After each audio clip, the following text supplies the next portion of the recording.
What's up, you guys? Sean Ross Sapp of Fightful.com here with the name you know, Kenny King. We're going to be talking a little bit of Ring of Honor, talking about his career. Ring of Honor has a show, Free Enterprise, coming up in Baltimore, Maryland on February 9th.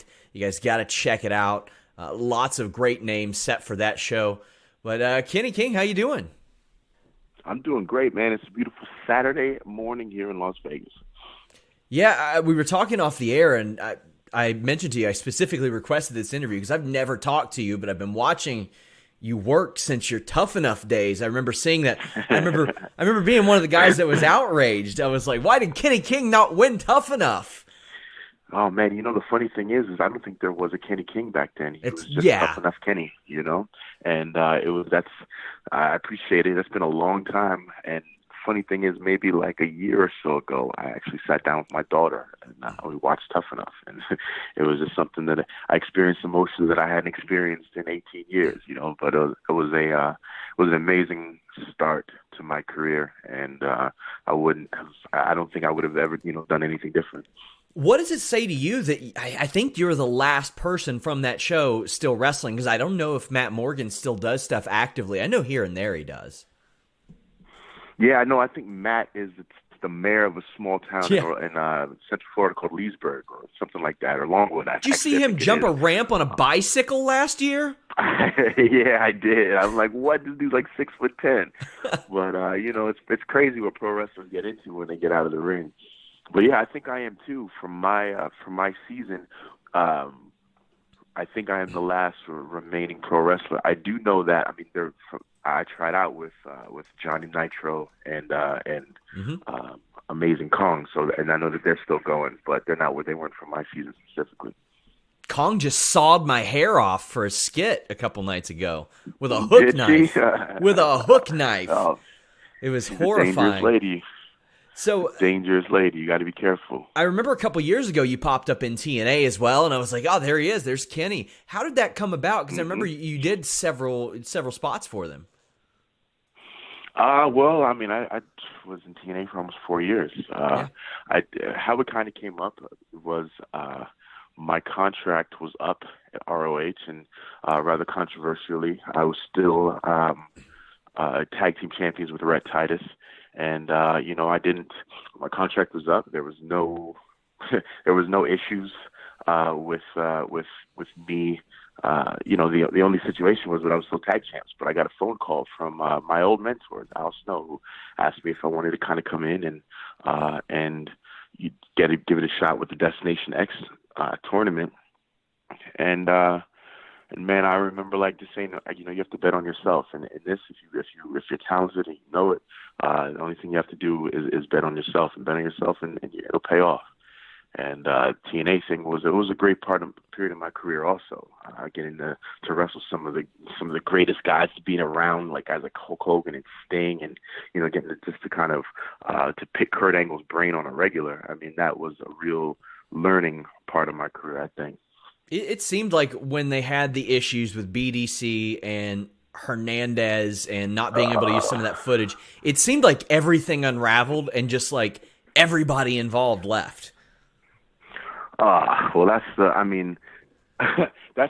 part that really still hurts my heart to this day. I mean, I still get people on the internet, from Twitter, Facebook, from Instagram, people that come up to me in person that say, "Oh man, the BDC was so dope." The BDC, we still think about rep the BDC, and it was just that it came to a halt in such a, unceremonious and really just kind of terrible fashion. If you film 7 or 9 weeks of TV and you have a group that's the main focus 7 weeks of it, and then you get hit with a cease and desist letter. I mean, that just, everything kind of falls apart. I mean, I was the last holder on, I think. But as soon as my contract was up, I think I was out pretty soon after that. Yeah, it seemed like just everybody was gone. And I know you had mentioned coming into TNA in 2012, but I even remember when you were making appearances in like 05 and 06. I remember you wrestling Abyss, Ron Killings, Monty Brown. I remember even the guy known as Lance Archer. Now that one didn't last too long, but you were. I remember the matches, and I remember seeing you and saying, "Wow, that's Kenny from Tough Enough." Yeah, man. Well, I tell you how that actually came to be. A good friend of mine from Tough Enough. Her name's Jess. Well, her name's actually Jesse Jess Ward. Champa now. And yeah, Jess Ward, who's now Jess Champa, who she was doing some backstage stuff for TNA, and I remember kind of going in, trying to poke my nose around, and it was Jess who kind of poked Scott Demore at the time, was like, hey, this is a good friend of mine, and I'd like for you to, and, I know Jess had that kind of stroke, but it was Jess that got me my very first match with Abyss, and that was, maybe 2006, I think. It's kind of wild to look back, because I remember, I think it was on, I want to say Final Resolution 06, and you were teaming with Lance Archer and Jay Lethal against Team Canada, and here the three of you are now respectively doing such cool things in Ring of Honor and New Japan and all that. It's wild to look back at that and see how far everybody came. Now, I remember when you did return to Ring of Honor, that seemed like a big surprise. Like, I don't even know if a lot of people knew that your contract was up then. And there you were showing up on Ring of Honor TV. I mean, that had to feel like a great moment for you to come back home to a place where people were so familiar with you and clearly remembered and missed you. Well, I felt like I'd had a good run in TNA. Yeah. I was, a two-time X Division champion. I got to wrestle and beat one of my, I guess in the business is one of the guys that I looked up to the most is Rob Van Dam. Some of his stuff with Jerry Lynn is literally some of the stuff that I patterned, my wrestling style after, and being able to just to have those matches, man, and really kind of push myself against Rob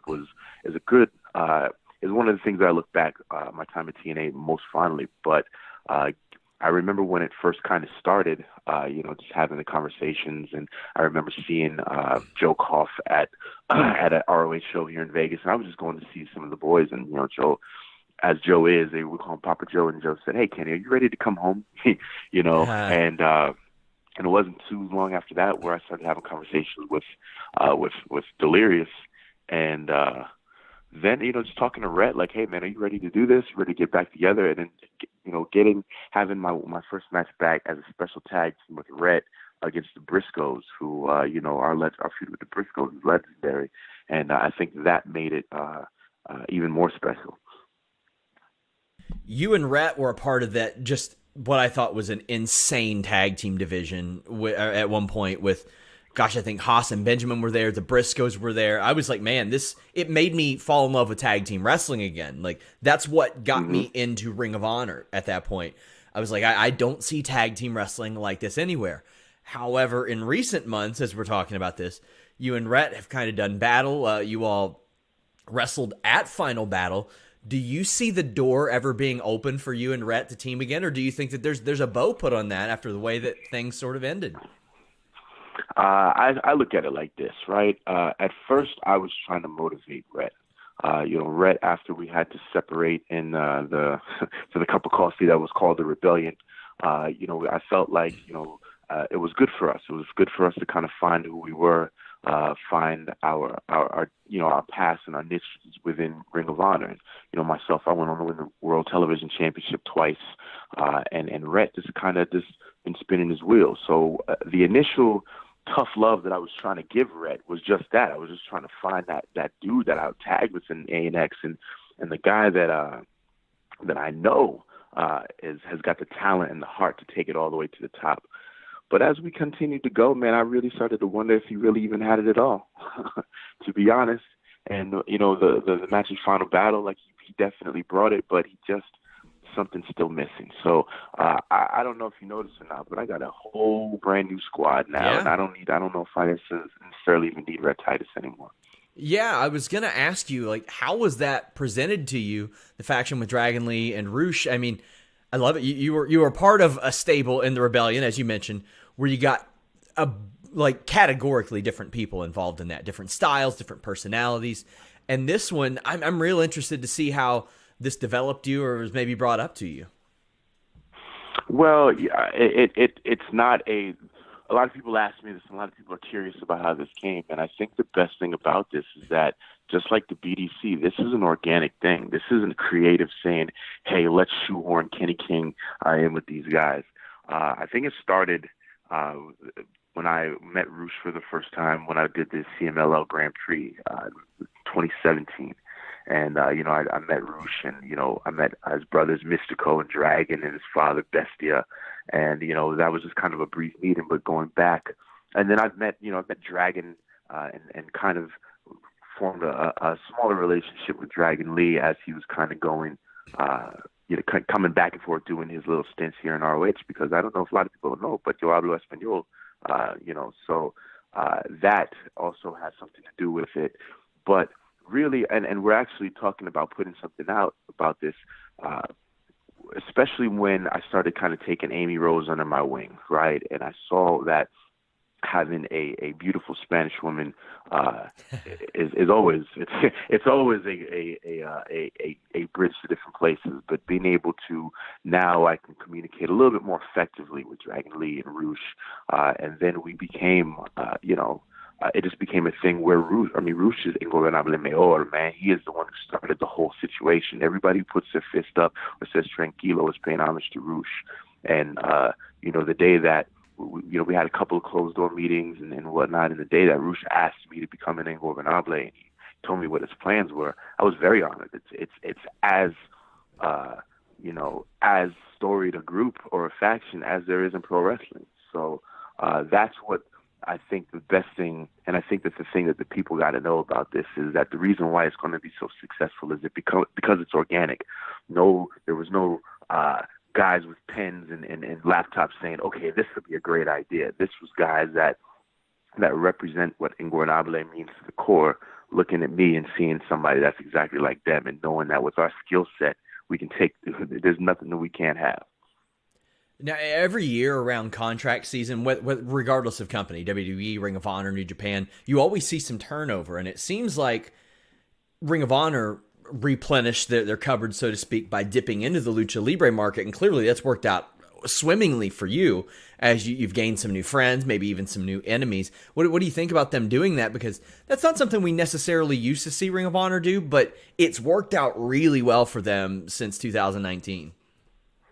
I think it's just a look at the wrestling business in general, right? Like, the wrestling business in general has gotten so much smaller. The world has gotten so much smaller. So now you have the ability to see these guys, these luchadors who have these insane skills that, if you could only see, I know here in Las Vegas, it only comes on Univision on like Sundays at 4:00, right? So you can only catch these guys here, in bits and pieces. But with the professional wrestling world becoming so small, there is a market for these. I mean, a guy like Bandito, who was insane, that nobody really heard of outside of PWG 2-3 years ago. You have guys that have come in, Flamita, Ray Horace, and I think that it's not any different from going to Japan to replenish your roster, because those do, you have a whole different skill set and a whole different set of superstars over there. So, Ring of Honor has leaned on Japan in our relationship, with New Japan, and I think it's good that we lean on CMLL also to kind of expand our relationship down there. So the news emerged recently that Ring of Honor re-signed Marty Scurll, and not only that, he'd be kind of helping guide the company in that regard. What were your thoughts when you heard that? Well, I think, just to kind of go back to what you said about like all these re-signing things, I think that what's important to notice and to scream from the mountaintops is, and you can say it, and you can quote me on this, is the damn sky ain't falling. Right? And about 3-4 months ago, oh my God, at Ring of Honor, the sky's falling. I've been to Ring of Honor through 2 of these periods, maybe even 3. Yeah. Brian and Nigel left, oh my God, the sky's falling. When Tyler or Seth and Hero and Claudio and those guys left, oh my God, the sky's falling. Right? So the sky never falls, man. We just reload. We just re-signed Marty Scurll. We just re-signed Brody King. PJ Black, Bandito just re-signed. So these are guys that people were just like, oh, well, there's no way they're going to stay there because this company's dead, blah, blah, blah, blah, blah, blah, blah. And they're not going anywhere. They continue because they see that the sky's not falling. It's just internet nonsense. So I just wanted to be the first one. I don't know if anybody said it, but I wanted to be the first one to say that in the wake of Marty actually re-signing, when everybody was like, oh, he's a shoo-in for here, he's a shoo-in for here. Yeah. Marty saw the value and clearly the dollar signs, right? But the value in staying exactly where he was at, which means that Ring of Honor isn't a dead company, and it still has lots of legs. Now, as far as Marty being head of creative, I mean, I think that Marty is very smart, and Marty's very passionate about the business. He's passionate about Ring of Honor. So when you have that kind of combination, I think that Hunter did a wonderful job, but I don't think anybody can book a wrestling company consistently for as long as he did without your brains getting a little scrambled. So I think that Marty coming in brings some fresh direction. It brings a lot of it brings a lot of energy, and the locker room is about positive energy right now. We're about blacking out all of the noise that surrounds us, and we just go out there and we put on the best shows all the time. Thank you for the headline. I appreciate it. Yeah, here you go. There you go. Now, this may be the most excited I am to ask you about something. You were on My Brother and Me. Yes, sir. Oh my God, that was one of my favorite shows when I was a kid. I know there was only like 12, 13 episodes. I loved that show. I was actually, the funny thing about it was I was actually on a show that was sort of centered around wrestling. Years later, who knew? That is amazing. I still quote that show here and there. Like, hit me. Don't hold your breath. Yeah, exactly. Goo punch. Like, I love that. I love that show. It's a classic to me. So when I saw that you had been on there, I think I had heard first like maybe 5 or 6 years ago, but I was like, man. So obviously you did some little bit of acting when you were a kid. Yeah, I did a whole lot of acting, actually. I was on probably most of your favorite Nickelodeon shows in one way, shape, or form. I did extra work for Clarissa Explains It All. Nice. I had a couple speaking roles on Welcome Freshmen. I did Snick commercials. I lived in Orlando, so it was like all I had to do was go to Universal Studios, and they were, and My Brother and Me thing was dope because that was actually the episode I was on was called The Haircut, and it was the one with the cool Dr. Money haircut. He comes, and then he sees it on TV, and he sees this cool kid named Kenny from LA that's got the cool Dr. Money haircut, and then he tries to, his homeboy tries to give him one, and obviously it all messes up. Or Goo, no, actually he pays Goo. He pays Goo to give him the haircut, yes. And Goo messes his hair up, right? I remember. So that was actually the pilot for the whole show, and I remember I got a phone call from my agent at the time, and they were like, "Well, listen, they want to shoot the pilot as the last episode of the last episode of the season, and they're offering you a contract for season 2 of My Brother and Me." And I was like, "Word!" I mean, I was like 13, and I was like, "Yes!" Right? And then they canceled the show over the summer. But I remember that when I first shot for that, the character's name was Ray, or if I first auditioned for it, the character's name was Ray. And so I got the part, and I remember talking to the director, and I was like, yeah, man, so I'm going to have this haircut for a little while, so I don't really want some guy named Ray's name in the back of my head, right? So I kind of, gave him a little bit. I was like, yeah, what do you think? Let's change the name. And kind of looked at me. It was like, yeah, you know what? I wouldn't want nobody's name, someone else's name etched in the back of my head either. So they changed the name to Kenny. Oh, that's fantastic. I wish we would have got a second season of that. I thought it was a classic show, and kind of cool that you were involved. Kind of cool that you were involved in that. I thought that was pretty cool. But I also, I assume since they gave me this interview in conjunction with Free Enterprise, you'll be a part of that. They do have Jay Lethal, Jonathan Gresham, The Allure, Villain Enterprises announced so far. But that is February 9th in Baltimore, Maryland. ROH doing an awesome free show. But Kenny, I want to thank you so much for joining me. Let the people know where they can follow you on social media. You can follow me on all my social media at Kenny King PB2, Instagram, Twitter at Kenny King PB2. Just a little follow up on that on the Free Enterprise show. It's just it's a thank you, to the fans. It's a thank you to the people that through the ups and the downs and the the positive and the negative that continue to support Ring of Honor, continue to support our brand, and so it was something that we as a locker room decided was a great idea to do. And we're very thankful that that the guys like Joe and Greg that are in charge, that could easily say we're not trying to lose on whatever the gate is for this event, have decided that the fans are just important to them too. So we really want you guys to come out to Free Enterprise in Baltimore. If you're anywhere near Baltimore, come out. You're going to see some of the best wrestling that you're going to see, and it's going to be free.